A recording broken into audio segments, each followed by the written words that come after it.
बिस्मिल्लाहिर्रहमानिर्रहीम। अस्सलाम वालेकुम वरहमतुल्लाहि वबरकातुहू। क्या हाल है आपके? अल्लाह पाक का आपको ईमान और सेहत की बेहतरीन हालतों में रखे और आपकी तरफ बढ़ने वाले हर शर को खैर में बदल दे, आमीन। लास्ट टाइम हमने बात की थी बायोलॉजी के हम ब्रांचेस के बारे में। आज हम बात करेंगे बायोलॉजी का दूसरे साइंस से उनके साथ क्या ताल्लुक़ है। ठीक है,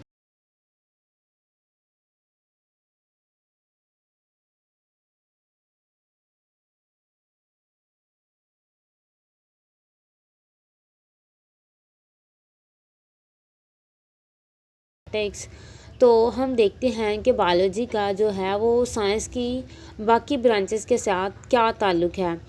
तो सबसे पहले लिखा हुआ है आपकी बुक पे कि साइंस की हर शाख का ताल्लुक़ जो है वो दूसरी शाखों से है। ठीक है, कि साइंस की हर शाख जो है वो दूसरी शाख से इंटरलिंक है।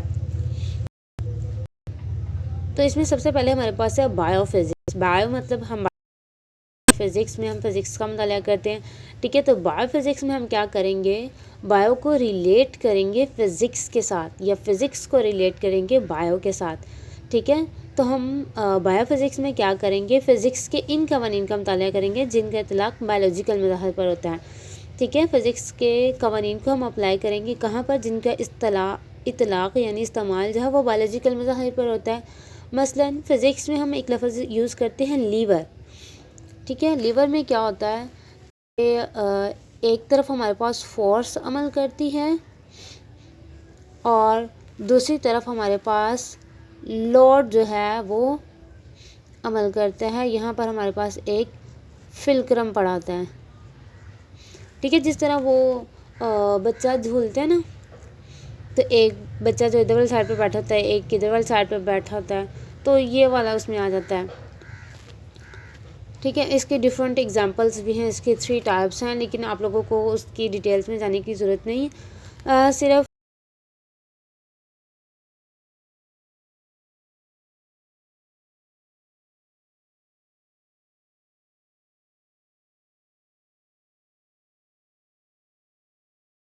इसकी जो सेम मिसाल अगर हम बायो में देखें तो बायो में होगा कि जिस तरह जानवरों की टांगों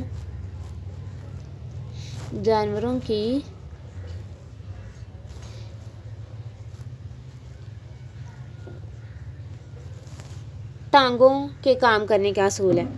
ठीक हो गया, जिस तरह की जानवरों की टांगें जो हैं वो काम करती हैं, सेम इसी तरह फिज़िक्स में जो लीवर है वो काम करता है। ठीक हो गया, तो बायोफिज़िक्स में हम क्या करते हैं, फिज़िक्स के इन कवानीन का मुताला करते हैं जिनका इतलाक़ बायोलॉजिकल मज़ाहिर पर होता है। नेक्स्ट हमारे पास है बायोकेमिस्ट्री। बायोकेमिस्ट्री में हम क्या करते हैं,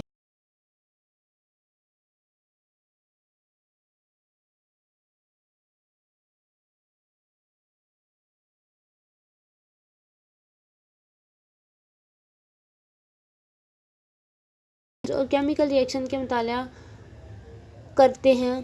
ठीक है, जैसे फ़र्ज़ करते हैं हम फ़ोटोसिंथेसिस। ठीक है, आप अल्हम्दुलिल्लाह 9th क्लास में हो चुके हैं, आप लोगों को फ़ोटोसिंथेसिस का मैकेनिज़्म और फ़ोटोसिंथेसिस के डेफिनेशन के बारे में क्लियर कट इल्म होगा।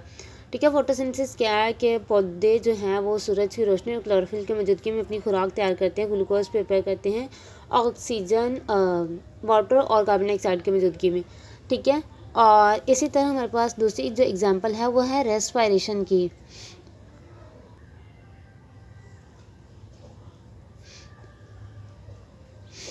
ठीक है, फोटोसिंथेसिस और रेस्पिरेशन। फोटोसिंथेसिस में हम क्या करते हैं, इनफैक्ट जो ग्रीन कलर के प्लांट्स हैं वो क्या करते हैं, ग्लूकोज को तैयार करते हैं।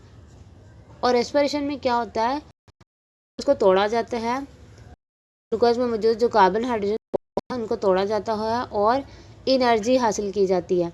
ठीक है, तो ये सारा काम हम क्या करते हैं, इसको केमिस्ट्री में समझते हैं इक्वेशंस के साथ। ठीक है, जैसे अगर हम बात करते हैं फोटोसिंथेसिस की, तो फोटोसिंथेसिस में क्या है कि हमारे पास कार्बन डाइऑक्साइड और जो वाटर हैं वो आपस में मिलते हैं और हमारे पास C6H12 और 6 ग्लूकोज जो है वो तैयार हो जाता है और इसके साथ ऑक्सीजन जो है वो भी रिलीज़ होती है। और इसी तरह रेस्पिरेशन में क्या होता है, इसका बिल्कुल उलट अमल हो जाता है कि हमारे पास जो ग्लूकोज है इसको तोड़ा जाता है और